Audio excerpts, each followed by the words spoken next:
The day my son was born, I held him for exactly 4 minutes. I counted them. I still count them. 4 minutes of the softest weight I have ever felt in my arms. 4 minutes of a tiny face that looked exactly like my grandmother did in the photographs she left me when she died. 4 minutes of breathing in that smell, that impossible, irreplaceable smell, before a nurse I had never met walked into the room and took him from me without looking at my face. She handed him to a woman standing in the doorway, a woman who had never once sat in a hospital bed, never once gripped a railing through a contraction, never once screamed into a thin pillow at 3 in the morning, because the pain was the kind of thing that rewrites you from the inside out. She held my son and she smiled, and I was supposed to smile too. That was the deal, after all. That was what I had signed. My name is Dana. I was 26 years old when I agreed to carry a child for a couple named Richard and Sylvia Crane. I was 27 when I gave birth to a boy I had already named privately in my own heart, a name I never said out loud, not once, because I understood that naming him would break something in me that I might never get back. I was 27 years, 4 months, and 11 days old when I found out that Richard and Sylvia had been lying to me from the very first day we met. And I was 28 when I made sure the entire world knew it. This is the story of how I walked into the worst experience of my life with my eyes wide open, and how I still got blindsided. How I sat across from two people who smiled warmly, spoke softly, and promised me I was doing the most selfless thing a woman could do, and how every single one of those promises was a brick in a wall they were, quietly building around me. And this is the story of how I found the door they forgot to lock. Stay with me, because this one takes a little while to unfold, and trust me, the ending is worth every second. Let me start at the beginning. Not the dramatic part, the quiet part, the part that makes the rest of it make sense. I grew up in a small town in the upper Midwest. My mother was a nurse. My father drove long haul. I had one sister, Patrice, who was 2 years older than me and infinitely more sensible in all the ways that matter for surviving adulthood. I was not sensible. I was open-hearted. Those are different things. I moved to the city at 22, built something modest and honest, and thought I was doing fine. At 25, I got into a relationship with a man named Troy. Troy was the kind of person who seemed perfect in the first 6 months and revealed his entire actual self around month 8. He was critical. He was controlling in small, deniable ways. He made me feel like my body, my instincts, my feelings were always just slightly miscalibrated, never wrong enough to point to directly, just off enough that I spent a lot of energy second-guessing myself. I left him at 26. That took more courage than I want to admit. I was 26, newly single, modestly employed, and emotionally reset to something close to zero when I saw an ad. It was on a community board at a medical office. One of those places where people pin things, tutoring services, lost cats apartment sublets. This particular card was cream-colored with blue trim. Professional, tasteful. It said something like, "Considering gestational surrogacy? We are a warm, established couple seeking a kind, healthy woman to help complete our family. Full legal support, generous compensation. Real partnership." There was a phone number and a website. I took the card. I want to be very clear about something. I did not take that card because I was desperate. I took it because something in me was genuinely curious about the idea. I had always had strong feelings about family, about continuity, about the idea that giving someone else a child was one of the most profound things a human being could do. I had a healthy body. I had no children of my own at the time. I had read about surrogacy and found it in principle beautiful. I was also, if I am being honest, at a moment in my life where I needed to feel like I was doing something that mattered. Troy had spent 14 months making me feel small. Carrying a family into existence felt very large. I called the number. The agency connected me with Richard and Sylvia Crane within a week. Our first call was a video chat, and I remember thinking, these people are lovely. Sylvia had warm eyes and a self-deprecating laugh, and she talked about their years of trying the IVF cycles, the losses, the exhaustion of hope repeatedly deferred, with a rawness that felt real. Richard was quieter, steadier. He asked me thoughtful questions about my health, my support system, what had drawn me to this. He took notes. He seemed like someone who took care of things. They told me they had been matched with surrogates twice before, and both times it had fallen through. Before the embryo transfer, they said they had learned to be careful. They said they had learned to prioritize the relationship above everything. Sylvia said, "We don't want a transaction, we want a person. We want to know you." I believed her. This is the part I return to most in my own memory. Not because I blame myself, I am past that, but because I want you to understand exactly how good they were at this, how practiced, how sincere they sounded, how every word they said was calibrated to land precisely on the exact frequency of what I most needed to hear. I was a person who had just been made small by someone she trusted. And here were two people telling me, in the warmest possible terms, that I was large, that I was important, that I mattered to them already. Of course I said yes. The legal process took 4 months. I had an attorney, one the agency recommended, which I later understood was the first place the architecture started to bend in ways I couldn't see. She was professional, thorough-seeming, and not once in our consultations did she raise the issue that would later become the center of everything. I signed the gestational surrogacy agreement. I was not a genetic contributor. The embryo was created from Sylvia's egg and Richard's sperm, transferred to my uterus. The contract specified that Richard and Sylvia were the legal and intended parents. It specified compensation, medical coverage, a monthly stipend. It specified contact arrangements during the pregnancy, weekly check-ins, attendance at key appointments, shared communication. What it did not specify, or rather what it specified in language so dense and technical that I, and apparently my attorney, either missed or minimized, was a clause about post-birth contact. There was a section, buried in the third addendum, that effectively stated that all communication between the surrogate and the intended parents after birth was at the intended parent's sole discretion. I did not understand what that meant for my life until the moment it mattered. The pregnancy was physically the most extraordinary experience of my life. I know that sounds strange given what happened after, but it is true. My body, it turned out, was extraordinarily good at this. No serious complications, healthy numbers at every scan. I felt strong, clear-headed, purposeful in a way that was new and specific and hard to describe to people who have never experienced it. Sylvia and Richard came to every scheduled appointment. Sylvia held my hand when they heard the heartbeat for the first time. Richard cried, not performance crying, the real kind, where you can see a person trying to hold themselves together and not quite succeeding. We had dinner together once a month. Sylvia texted me almost every day. Richard sent articles he thought I might find interesting. They came to my apartment once and brought me a houseplant and a good blanket and a heating pad for the back pain. I started to think of them as something like family. I sent Sylvia voicemail on a Thursday night. I still have the timestamp, saying that I felt like I was carrying their child the way a good friend carries a secret. Carefully, proudly, because it matters to someone I love. She sent back a voice message that made me cry. None of this was real, or rather, some of it may have been real for Sylvia. I have wondered about that, whether she convinced herself it was genuine while simultaneously executing a strategy. Whether Richard was the architect and she was the believer, I don't know. What I know is that the warmth evaporated with a precision that felt planned. At 34 weeks, the check-in slowed. At 36 weeks, Sylvia stopped texting daily. At 38 weeks, I received a formal letter from a new attorney, not the agency attorney I had worked with, a different firm entirely, reminding me of the terms of the post-birth contact clause and informing me that the Cranes had decided, for the well-being of the child, to transition to low contact immediately following the birth. The letter wished me well. It used the word closure. I read that letter 3 times. Then I called my attorney. She told me the clause was enforceable. She told me this was, unfortunately, something that happened. She told me my options were limited. I sat on my kitchen floor with my back against the cabinet and the letter in my lap, and I noticed for no reason at all that the houseplant Richard and Sylvia had brought me was dead, brown at the edges. I had stopped watering it somewhere around week 36, which was exactly when the texts had slowed. I had not noticed until that moment. I sat there for a long time looking at the dead plant. Then I got up, because there was a person inside me who needed me to keep standing. The birth was hard in the way that births are hard. 18 hours, epidural that worked unevenly. A moment around hour 14 where I genuinely could not see a path to the other side of it, and a labor and delivery nurse named Constance who held my face in her hands and said, "You are doing it right now. You're already doing it," and meant it. And then he was here, 4 minutes in my arms. I already told you that. Then the nurse took him to Sylvia, who was in the doorway in a white silk blouse and perfect makeup, and I understood in my body what that clause had meant. Not just legally. In my body, they left the hospital that afternoon. They did not come back. No text, no call, no acknowledgement. The monthly stipend payment cleared automatically, a direct deposit with a memo line that said, "Final payment, per contract."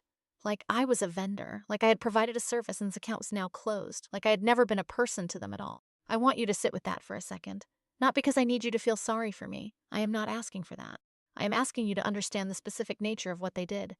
They did not simply move on. They had constructed a system with legal architecture and a curated relationship and 2 years of warm performance, specifically designed to ensure that the moment I was no longer useful, I would have no ground to stand on. They had planned for my erasure while they were holding my hand. That is not a transaction gone cold. That is something else entirely. But here is the thing about building a wall to lock someone out. You have to assume the person on the other side has no tools. And I had more tools than they knew. I spent the first month after the birth in a fog that I am not going to pretend was anything other than grief. I have spoken to a therapist extensively about the complicated nature of gestational surrogacy loss, and I am not here to minimize the reality that what I experienced was a genuine, significant, and largely unacknowledged form of grief. The child I carried was not genetically mine. That is true. The attachment I formed was real. That is also true. Both things exist at once. I gave myself 1 month to be wrecked. Then I started asking questions. The first question was simple. Who, exactly, had recommended the attorney who reviewed my contract? The answer, which I found in an email chain I had saved without knowing why I had saved it, was Richard Crane. Richard Crane had recommended the attorney who was supposed to be protecting my interests. That was not a mistake. That was a design. The attorney had a conflict of interest so fundamental that it made the original contract review potentially compromised. She had a professional relationship with the Cranes that predated my case by several years. She had reviewed contracts for other surrogates they had considered. She was, in the most technical legal sense, not independent. I found a new attorney. Her name was Margaret, and she was the opposite of warm in every way that mattered. She was precise and direct, and she read through my entire file in one sitting, and when she looked up, she said, "Okay, here's where this gets interesting." Margaret found 3 things. The first was the attorney conflict, potentially actionable, not as a surrogacy nullification, but as professional malpractice that could open the original contract to review. The second was a medical records discrepancy. The embryo transfer documentation that I had been given, the documentation that confirmed genetic origin, did not fully match the notation in my own medical file regarding the transfer procedure. The difference was subtle, a notation about embryo source confirmation that had been left incomplete. Margaret said it was probably administrative. She also said it was worth investigating. The third, and this was the one that changed everything, was a clause in the original contract that the Cranes had violated themselves. In the agreement, there was a provision stating that the intended parents were required to notify the surrogate within 72 hours of any change to their legal or residential status during the pregnancy. This was a standard protective clause meant to ensure that a surrogate wasn't carrying a child for a couple who had, say, divorced mid-pregnancy without her knowledge. Richard and Sylvia Crane had separated for 6 weeks during month 5 of my pregnancy. Richard had filed a temporary separation agreement. It was a matter of legal record, public record. They had not in 72 hours, not ever. They had violated the contract. And that violation, Margaret explained with a particular careful tone of someone who has just found an unlocked door, gave us standing. I want to tell you what I did with that standing, but first I need to tell you about the thing Margaret found when she pulled the full embryo: documentation. Because this is where the story stops being about contract law and becomes about something much older and much darker. I need you to stay with me here. Because what I am about to tell you is the reason Richard Crane had been so careful, the reason the warmth had been so precisely maintained, the reason he had needed me compliant and grateful and asking no questions for the entire length of that pregnancy. The embryo that was transferred to my uterus was not created solely from Sylvia's egg and Richard's sperm. Stop. Read that again. The egg was not Sylvia's. This is a fact that I want to state plainly, because it is easy to lose in the surrounding legal complexity. The genetic material documentation, when fully assembled and independently reviewed by a reproductive medicine specialist Margaret brought in, indicated that the egg used in my transfer did not match the sample Sylvia had provided to the clinic at the time of the stated retrieval. Sylvia had been told it was hers, I believe that. The clinic's internal documentation suggested that a sample error had occurred, a labeling failure, that had not been caught before transfer. The child I carried was genetically Richard's, that was clear. But the maternal genetic contribution was from a donor whose identity was not disclosed to Sylvia, to me, or, as far as anyone could determine, to Richard. The child I had carried and delivered was not genetically Sylvia's child. He was not the child Sylvia believed she was getting. I need you to understand what this meant legally, and I need you to understand what it meant humanly, and I need you to understand why, even then, even with all of this in hand, I did not simply blow everything up, because there was a child in the middle of all of this. A small boy who had done nothing and deserved nothing but a stable life. Whatever I did next had to be in a direction that did not wreck him. That took me 3 weeks to think through clearly. I want to be honest about what those 3 weeks actually looked like. Because they were not 3 weeks of calm strategic planning. They were 3 weeks of picking up my phone at 2 in the morning and drafting messages I never sent to Sylvia, to Richard, to the agency, to the clinic, accusations, demands. Some of them were petty. Some of them were genuinely unhinged by grief. I wrote one message to Richard that was 400 words long and ended with a paragraph that would have given his attorney everything they needed to dismiss me as unstable and vindictive. I deleted every single one of them. There was one night, a Wednesday, I remember, because I had worked a full shift and come home to find a bill from the clinic for a copay I hadn't known was pending, a completely mundane and unrelated piece of paper that broke something open in me that I had been managing carefully. I sat with my phone in my hand for 40 minutes, Richard's contact page open, the call button one tap. I put the phone face down on the table. I called Patrice instead. She drove 6 hours and was at my kitchen table by morning. She sat across from me and said in her clear, no-nonsense way, "Dana, you are not a villain. You are not a victim. Figure out what you actually want and go get it." "I want him to not be able to pretend," I said. "Then stop drafting messages," she said, "and start building a file." That was the turning point. Not a dramatic one. Just a sister who drove through the night and said the right 6 words. What I actually wanted was not the child. I want to be absolutely precise about this. I did not want to upend his life or remove him from the only home he had ever known. I was not seeking custody in any form that would destabilize him. What I wanted was acknowledgement. What I wanted was accountability. What I wanted was for Richard and Sylvia Crane to be unable to pretend ever again that they had behaved like decent human beings. And I wanted the clinic to answer for what had happened. Margaret said, "We can do all of that. Here is how it unfolded." Margaret filed a formal complaint against my original attorney with the State Bar, citing the undisclosed professional relationship with the Cranes. That process would take months. Bar complaints are slow, but it was on the record. She then sent a formal notice to the Cranes citing the contract violation regarding the separation notification. She was careful and specific. She cited the clause number, the dates, the legal record of the separation filing. She informed them that this violation created grounds to revisit the enforceability of the post-birth contact restrictions that had been imposed. She also, and this was the move I had been most uncertain about, sent a separate confidential letter to Sylvia directly, not to Richard, not to their joint attorney, to Sylvia. The letter did not mention the genetic findings. It said simply that there were medical documentation questions regarding the embryo transfer that Sylvia deserved to know about, and that Margaret's client was prepared to share that information with her privately, without attorneys, without legal proceedings, if Sylvia was willing to have a conversation. It said that it was up to Sylvia to decide whether she wanted to know the truth. We sent that letter and we waited. Sylvia called Margaret within 48 hours. I was not in the room for that call. Margaret briefed me afterward. Sylvia had known something was wrong. Not the specifics, she hadn't known about the genetic discrepancy, but she had felt, in some part of herself she hadn't let herself examine, that the child she had brought home did not feel fully like the child she had imagined. She had dismissed that feeling's post-delivery anxiety. She had not mentioned it to Richard. She had not mentioned it to anyone. When Margaret laid out the findings, Sylvia went very quiet on the phone. Then she asked one question. "Does Richard know?" Margaret said. "We don't believe so." There was a long silence. Then Sylvia said, "I need to think." She called back in 3 days. What she said in that call restructured everything. Sylvia told Margaret that she had, during the separation period in month 5, confronted Richard about a financial account she had discovered, an account he had been operating separately, accumulating funds. Richard had told her it was for taxes. She had believed him because she wanted to believe him. She had withdrawn the separation filing because she was 4 months away from the child they had worked so long to have, and she was terrified that if she pushed too hard, the whole thing would come apart. She told Margaret that she now understood she had been the second person deceived in this situation. She asked what it would take to make Richard accountable. I want to be fair to Sylvia here, because fairness costs me nothing and dishonesty would cost me everything. I do not think Sylvia was a good actor in this story. She benefited from the system they built together. She stood in that doorway in her white blouse, and she took my son from a nurse, and she left without looking back. She participated in my erasure even if she did not design it. But she was also a woman who had been lied to by her husband about money, about the pregnancy, and about the child she thought was genetically hers. We were not the same, but we were not as different as I had originally believed. We agreed to coordinate.